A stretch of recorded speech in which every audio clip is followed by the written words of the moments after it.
Sa ngalan ng Ama, ng Anak at ng Espiritu Santo. Amen. Ang pag-ibig at ang kapayapaan ng ating Panginoong Hesus ay sumainyong lahat. At sumaiyo rin. Mga kapatid,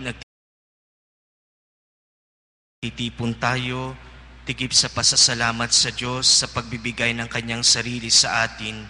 Muli nating ilaan ang ating mga kalooban upang tayo maging marapat sa banal na pagdiriwang.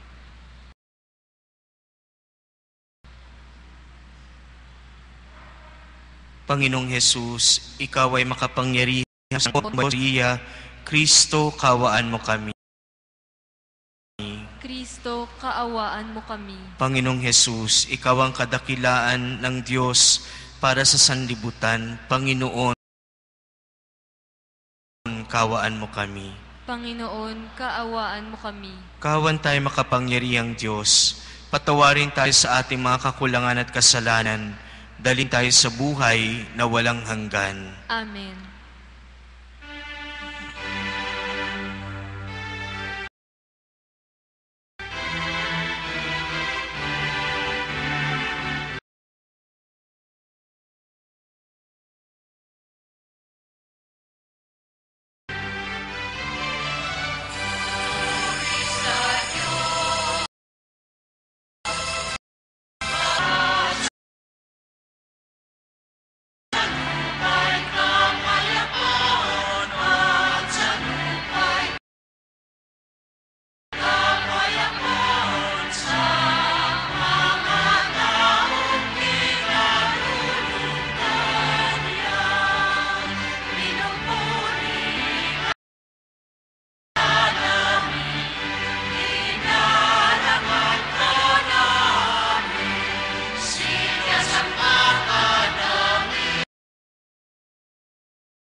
Manalangin tayo.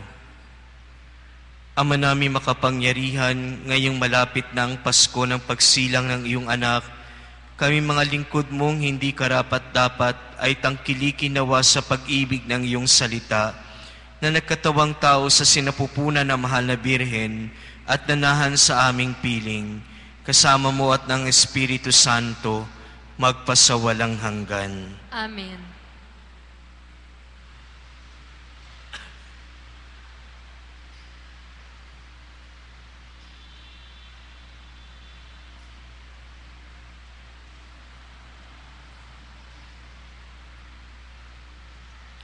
Pagbasa mula sa aklat ni Propeta Malakiyas. Narito ang pahayag ng makapangyarihang Panginoon. Ipadadala ko ang aking sugo upang ihanda ang daraanan ko. At ang Panginoon na inyong hinahanap ay biglang darating sa kanyang templo.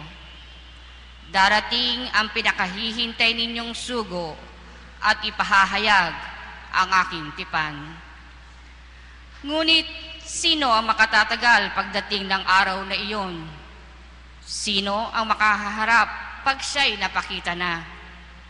Siya'y parang apoy na nagpapadalisay sa bakal at parang matapang na sabon. Darating siya para humatol at dadalisayin niya ang mga saserdote tulad ng pagdalisay sa pilak at ginto.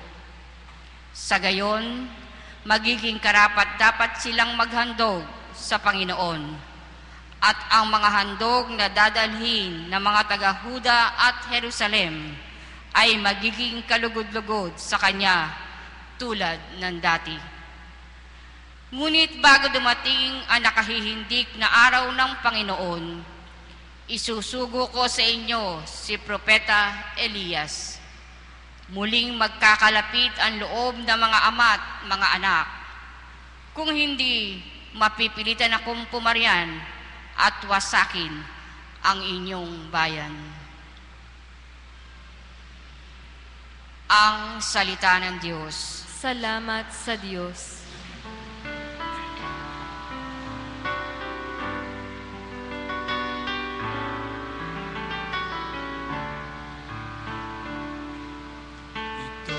Itaas niyo ang paningin, kaligtasa'y dumarating. Itaas niyo ang paningin, kaligtasa'y dumarating.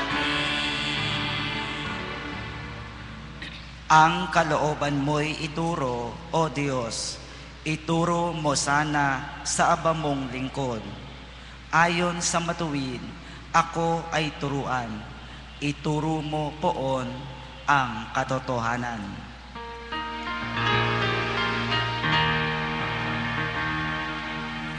Itaas niyo ang paningin, kaligtasa'y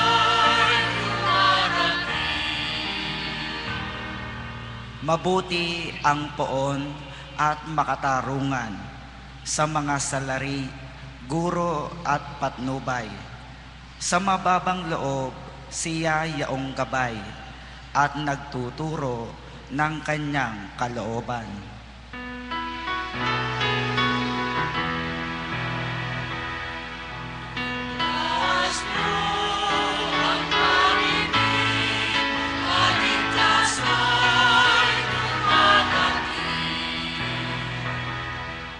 Tapat ang pag-ibig, siyang umaakay, sa tumatalima sa utos at tipan.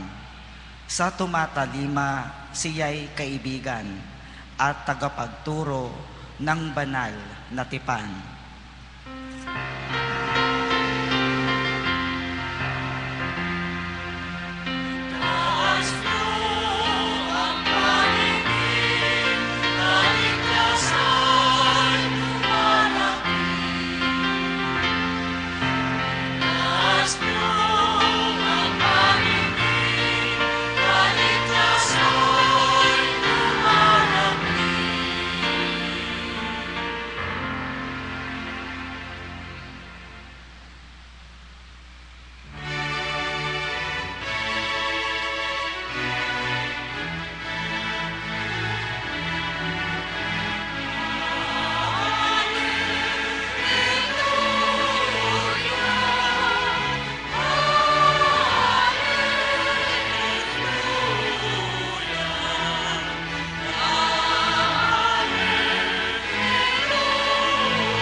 bayanan.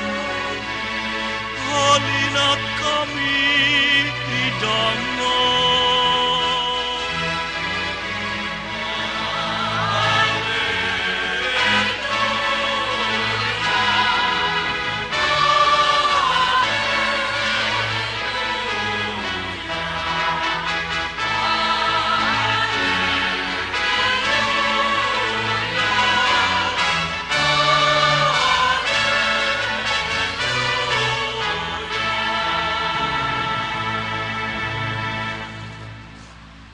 Sumainyo ang Panginoon. At sumaiyo rin. Ang mabuting balita ng Panginoon ayon kay San Lucas. Papuri sa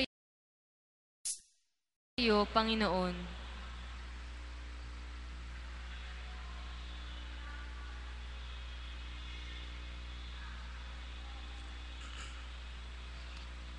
Dumating ang oras ng panganganak ni Elizabeth at magluwal siya ng isang sanggol na lalaki. Nabalitaan ng kanyang mga kapitbahay at mga kamag-anak na siya'y pinagpala ng Panginoon at nakigalak sila sa kanya. Nang ikawalong araw, dumalo sila sa pagtutuli ng sanggol. Sakariya sana ang ipangangalan sa kanya, gaya ng kanyang ama. Ngunit sinabi ng kanyang ina, hindi, Juan ang ipangangalan sa kanya. Subalit wala isa man sa iyong mga kamag-anak ang may ganyang pangalang wika nila. Kaya't hinudyatan nila ang kanyang ama at itinanong kung ano ang ibig niyang itawag sa sanggol. Humingi siya ng masusulatan at sumulat ng ganito, Juan ang kanyang pangalan.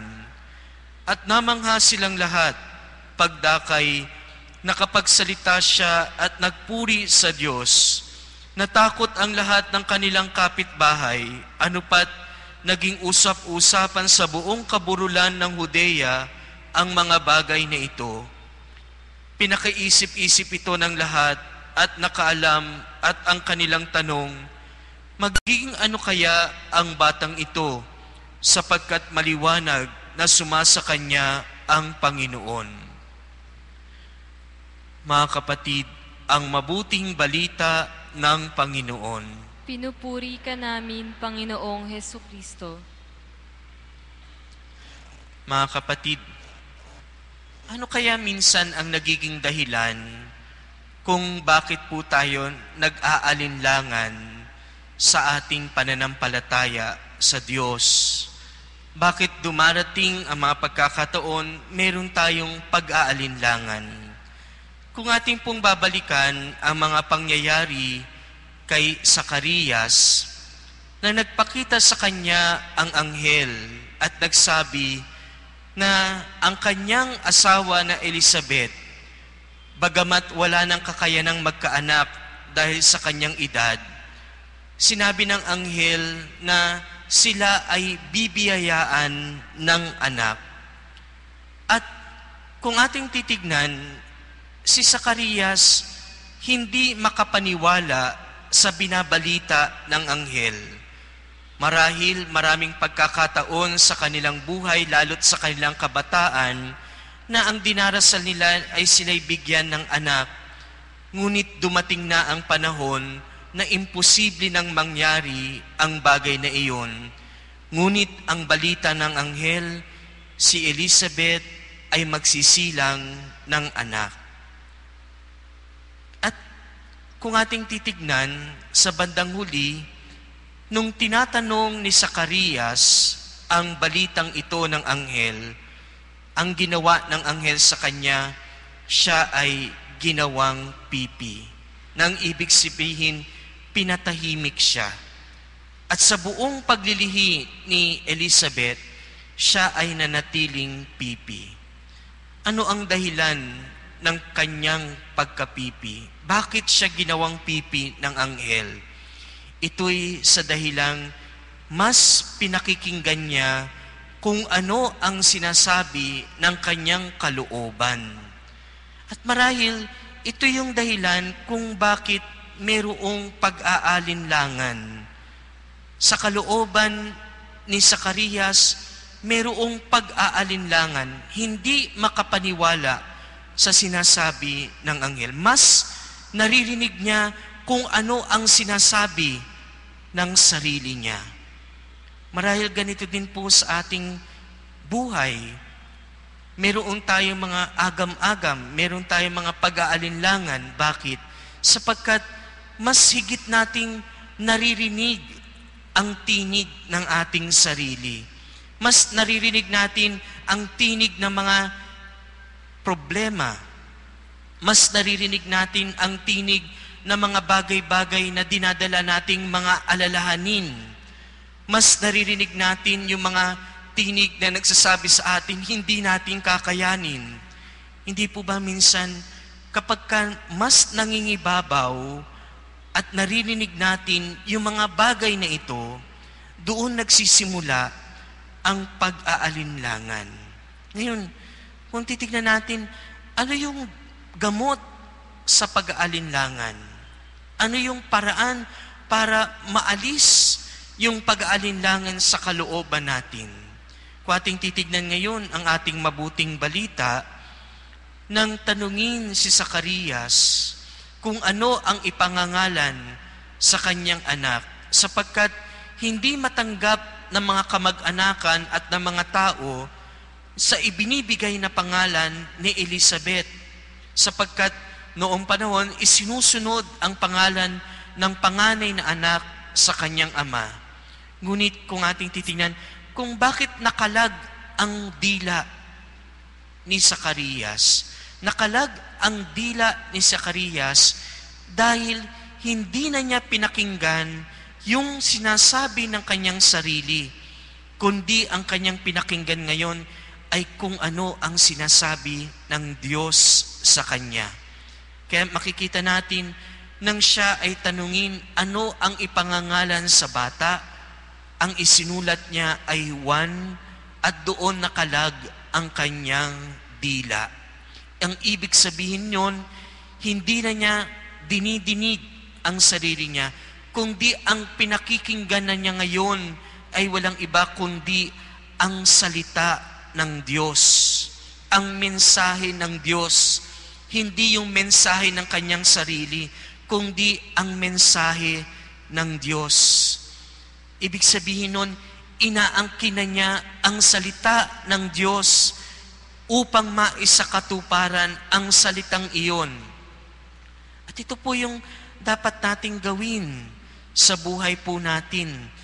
Hindi yung dinggin yung sarili, kundi pakinggan ang sinasabi ng Diyos sa kabila ng mga pinagdadaanan natin sa buhay. Pakinggan ang sinasabi ng Diyos sa mga problema. Pakinggan ang sinasabi ng Diyos sa mga pangyayari sa buhay natin.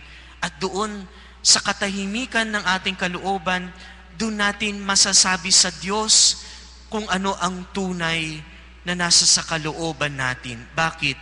Sapagkat ito'y nanggaling na hindi sa sarili natin, kundi ito ay nanggaling na sa Diyos. Ang Diyos ang siyang nagbigay ng mga tamang salita upang ito ay masabi natin sa Kanya.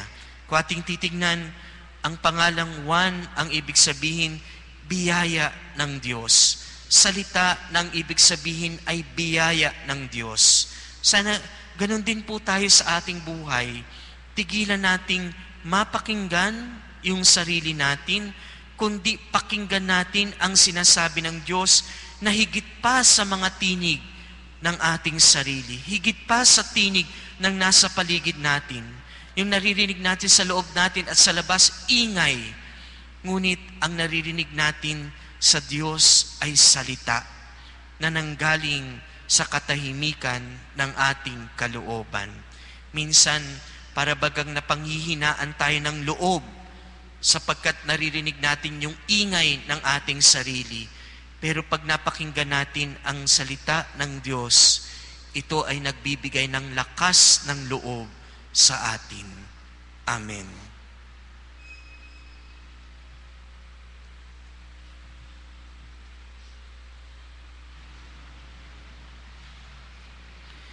Minamahal ko mga kapatid, idalangin natin na tayong nagagalak kay Juan Bautista ay lalong magalak kay Kristong isinilang para sa atin.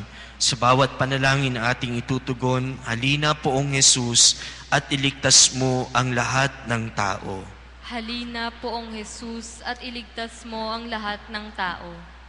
Upang ang mga sanggol, matatanda at mga may sakit ay mahalin ng kanilang mga kasambahay at mga kamag-anak.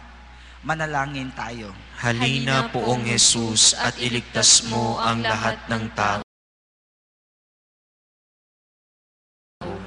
Upang ang mga kabataang nag-aaral sa seminaryo para sa pagpapari ay maging ligaya ng kanilang mga ay umasa sa masilid na inihahanda ni Kristo para sa kanila. Manalangin tayo. Halina Poong Jesus at iligtas mo ang lahat ng tao. Upang ang mga mag-anak na nagsisimbang gabi ay magkakasamang magsimba kung araw na Mapagmahal, kaming nakigalak sa pagsilang ni Juan Bautista ay masaya nawang makadalo sa pista ng pagsilang ng anak ni Maria na si Jesucristong kagalakan ng lahat magpa sa walang hanggan. Amen.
Manalangin kayo mga kapatid upang paghahayang ito maging kalugod-lugod sa Diyos amang makapangyarihan.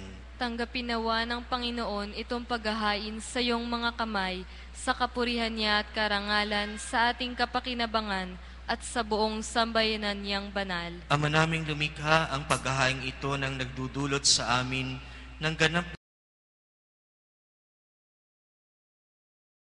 na pagsamba sa iyong kadakilaan, ay maging lubos nawang pakikipagkasundo namin sa iyo, upang maipagdiwang namin ng loob sa walang hanggan. Amen. Sumainyo ang Panginoon. At sumaiyo rin. Itaas sa Diyos ang puso at diwa. Itinaas na namin sa Panginoon. Pasalamatan natin ang Panginoong ating Diyos. Marapat na siya ay pasalamatan. Manaming makapangyarihan, tunay ngang marapat na ikaw ay aming pasalamatan sa pamananabikan ng mahal na biring kanyang inang tunay sa kapangyarihan ng Espiritong Banal. Ang pagdating niya ay inilahad ni San Juan Bautista sa kanyang pagbibinyag. Ngayong pinaghahandaan namin na maligayang araw ng kanyang pagsilang, kami nananabik at nananalangin lubos na makaharap sa kanyang kadakilaan. Kaya kaisa ng mga anghel na nagsisiawit ng papuri sa iyo ng walang humpay sa kalangitan, kami nagbubunyi sa iyong kadakilaan.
Ama naming banal, ikaw ang bukal ng tanang kabanalan, kaya't sa pamagitan ng iyong Espiritu, gawing banal ang mga kaloob na ito pang para sa amin, maging katawan at dugo ng aming Panginoong Hesu Kristo.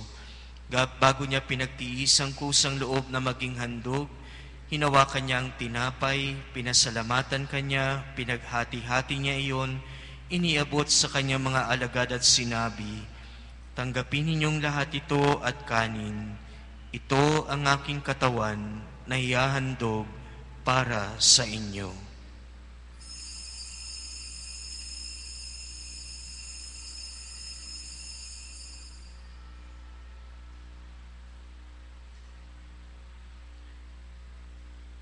Gayun din naman matapos ang hapunan, hinawakan niya ang kalis. Muli kanyang pinasalamatan, iniabot ang kalis sa kanyang mga alagad at sinabi, "Tanggapin ninyong lahat ito at inumin. Ito ang kalis ng aking dugo, ng bago at walang hanggang tipan, ang aking dugo na ibubuhos para sa inyo at para sa lahat, sa kapagpapatawad ng mga kasalanan. Gawin ninyo ito sa pag-alaala sa akin."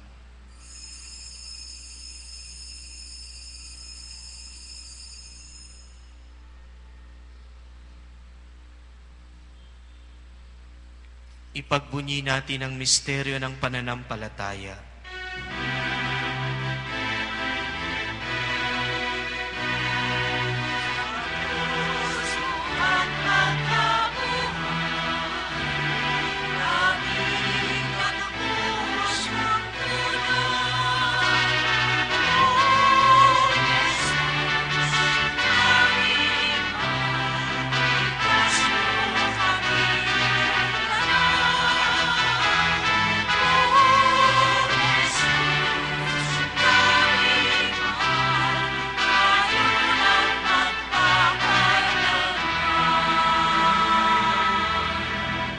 Ama, ginagawa namin ngayon ang pag-alaala sa pagkamatay at muling pagkabuhay ng iyong anak.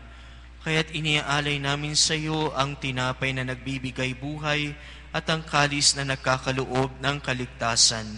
Kami nagpapasalamat dahil kami yung minarapat na tumayo sa harap mo para maglingkod sa iyo. Sinasamo namin kami magsasalo-salo sa katawan at dugo ni Kristo ay mabuklod sa pagkakaisa sa pamamagitan ng Espiritu Santo. Ama, lingapin mo yung singbahang laganap sa buong daigdig. Puspusin mo kami sa pag-ibig kay San Benedicto na aming Papa, ni Luis Antonio na aming Obispo at ng Tanang Kaparian. Alalahanin mo rin mga kapatid naming nahimlay na may pag-asang sila'y muling mabubuhay, gayon din ang lahat ng mga pumanaw. Kawan mo sila't patuloyin sa iyong kaliwanagan. Kawan mo paging tapating kaming lahat na makasalo sa iyong buhay na walang wakas. Kaysa na mahal na Birheng Maria na Ina ng Diyos, kaysa na mga apostol at ng lahat ng mga banal na namuhay dito sa daigdig ng kalugod-lugod sa iyo, may pagdiwang nawa namin ang pagpupuri sa ikararangal mo sa pamagitan ng iyong anak na aming Panginoong Hesukristo. Sa pamagitan ni Kristo, kasama niya at sa Kanya, ang lahat ng parangal at papuri sa iyo, Diyos amang makapangyarihan, kasama ng Espiritu Santo, magpasawalang hanggan.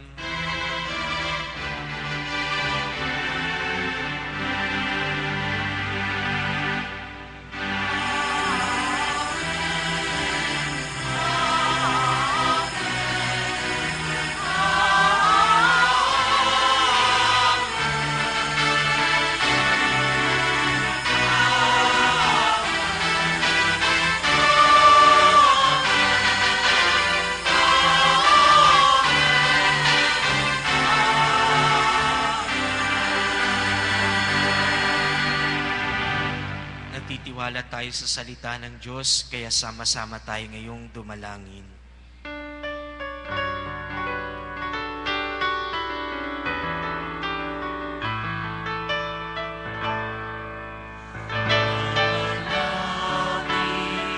Sumasalangit ka, sambahin ang ngalan mo.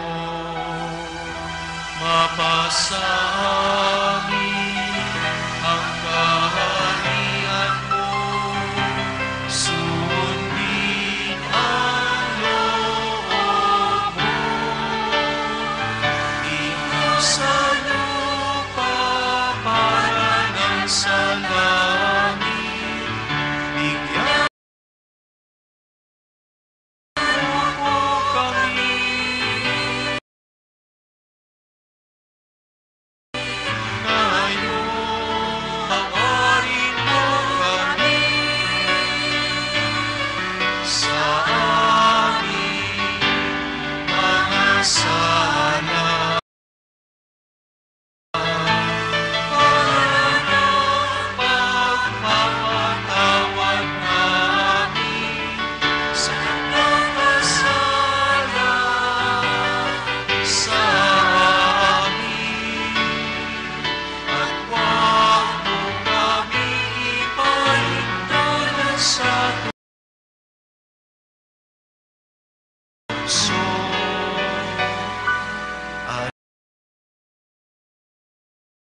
Iadya mo kami sa looban ng kapayapaan araw-araw, iligtas sa kasalanan,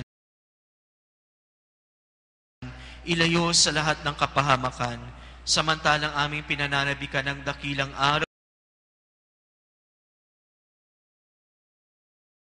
ng pagpapahayag ng tagapagligtas naming si Hesukristo. Sapagkat iyo ang kaharian at ang kapangyarihan at ang kapurihan magpakailanman. Amen. Panginoong Hesukristo, sinabi mo sa iyong mga apostol, kapayapaan na iniiwan ko sa inyo, aking kapayapaan ang binibigay ayon sa iyong kalooban, kasama ng Espiritu Santo, magpasawalang hanggan. Amen. Kapayapaang handog ng ating Panginoon ay laging sumainyo. At sumaiyo rin. Pagkalob natin ngayon ang kapayapaan sa isa't isa.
Si Jesus, ang kordero ng Diyos, ang anak ng Diyos at anak ni Maria, na nagkakaloob ng kanyang sarili upang tayo pagkalooban ng buhay.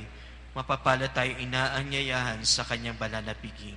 Panginoon, hindi ako karapat-dapat na magpatuloy sa iyo, ngunit sa isang salita mo lamang ay gagaling na ako.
Manalangin tayo. Ama namin mapagmahal, kaming pinapagsalo mo sa piging na banal ay pagkalooban mo na iyong kapayapaan upang kami makapaghintay at makasalubong na may ilawang nagdiringas para sa pagdating ng pinakamamahal mong anak na namamagitan kasama ng Espiritu Santo magpasawalang hanggan. Amen. Announcement. Tayo po ay magkakaroon ng second collection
Tayo po ay nagpapasalamat sa sponsor po ng ating simbang gabi, ang HDN NPJN. Palakpakan po natin sila.